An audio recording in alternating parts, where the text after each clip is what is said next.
Bovista, common name puffball, belongs to kingdom fungi.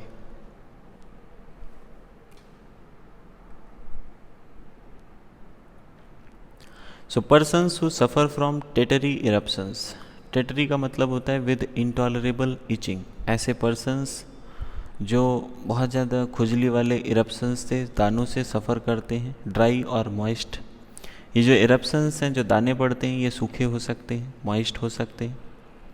Adapted to old maids with palpitation, मतलब जो बूढ़ी नौकरानियाँ होती हैं घर की, उनकी दिक्कतें, या फिर उनको पाल्पिटेशन भी होता है साथ में, इरेगुलर हार्ट बीट रहती है।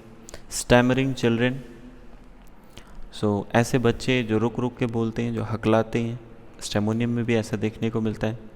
Discharge from nose and all mucous membranes, very tough stringy tenacious. जो डिस्चार्ज है नोज से या जितने भी म्यूकस मेम्ब्रेन से, वो कैसा होता है? टफ होता है। स्ट्रिंजी मतलब धागा जैसा लंबा खींचता है। टिनेसियस होता है, चिपचिपा होता है। ऐसा ही काली बाइक्रोम में भी देखने को मिलता है। Usually deep impression on fingers from using blunt instrument, scissors, knife, etc। So generally क्या होता है कि फिंगर्स पे या हैंड पे डीप इम्प्रेशंस बन जाते हैं अगर कोई ब्लंट इंस्ट्रूमेंट यूज़ कर रहे हैं। ब्लंट मतलब जिसमें धार नहीं हो, ऐसा इंस्ट्रूमेंट, जैसे कि सीजर्स है, कैंची है, चाकू है। ऐसे यूज़ करने से डीप इम्प्रेशन पड़ जाता है, फिंगर पे गड्ढा पड़ जाता है। Intolerance of tight clothing around the waist, कि कमर पे उसको टाइट क्लॉथिंग बर्दाश्त नहीं होती है। ऐसे ही कैल्केरिया में, लैकेसिस में, सल्फर में देखने को मिलता है। स्वेट इन axilla smells like onions. Axilla यानी जो बगल में पसीना है, वो कैसा महसूस होता है? अनियंस के जैसा स्मेल करता है, प्याज की जैसी स्मेल आती है। Haemorrhage after extraction of teeth, दांत निकलवाने के बाद या दांत निकालने के बाद हैमरेज होता है, ब्लीडिंग होती है वहाँ से। हेमेमिलिस इंडिकेटेड है इसके लिए।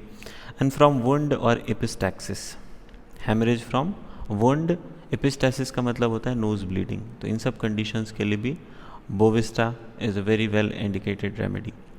Great weakness of joints, joints की जो है वो बहुत ज़्यादा वीकनेस हो जाती है। Weariness of the hands and feet, weariness का मतलब होता है फटीग, बहुत ज़्यादा थकान होना हैंड्स में, फीट में। Awkwardness, incline to drop things from hand, तो थोड़ा सा अनकम्फर्टेबिलिटी होती है उसको।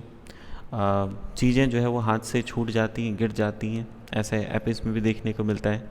Objects fall from powerless hands, हाथों में ताकत फील नहीं होती।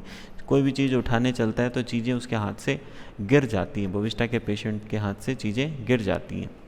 Menses flow only at night, menses में क्या होता है? जो फ्लो है वो केवल रात को ही होता है, not in the day time. दिन में मेंस्ट्रुअल फ्लो नहीं देखने को मिलता है। ऐसा ही मैक कार्ब में भी है। And only in the day सीजेज lying, और केवल दिन में होता है, लेटते ही मेंसेस बंद हो जाता है। तो ऐसा कैक्टस में, कॉस्टिकम में और लिलिनम टिग्रम में देखने को मिलता है। Menses every 2 weeks, dark and clotted with painful bearing down. Menses कैसा होता है? हर 2 वीक्स के बाद होता है, डार्क होता है, क्लॉटेड होता है और पेनफुल बियरिंग डाउन सेंसेशन आता है। सीपीएम में भी ऐसा देखने को मिलता है। Intolerable itching at the tip of coccyx, जो लास्ट बोन है आपका वर्टिब्रल कॉलम का, तो जिसको टेल बोन भी कहते हैं, वहाँ पे बहुत ज़्यादा खुजली होती है, इंटॉलरेबल इचिंग होती है। Must scratch it till part become raw and सोर, तब तक उसको खुजाता है जब तक जो पार्ट है वो दुखने न लग जाए, वो सोर ना हो जाए, रेडनेस ना आ जाए वहाँ पे।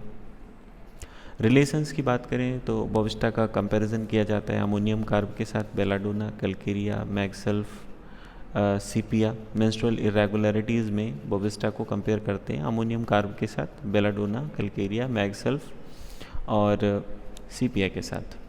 Bovista antidotes, effect of local application of tar और सफोकेशन फ्रॉम गैस। तो bovista as an antidote use किया जाता है। लोकल एप्लीकेशन, अगर कहीं तार लग गया, जो तारकोल वगैरह जो होता है,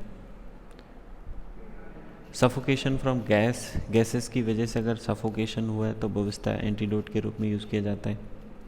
and when rhus seems indicated but fails to cure in chronic urticaria, अगर क्रॉनिक अर्टिकेरिया के केस में रस्टॉक्स इंडिकेटेड है लेकिन उससे ठीक नहीं होता है तो बोविस्टा को जो है वो दिया जाता है क्रॉनिक अर्टिकेरिया के केस में. So thanks for watching. Like, share the video with your friends, comment the topics you want me to explain, subscribe the channel for more videos on homeopathy.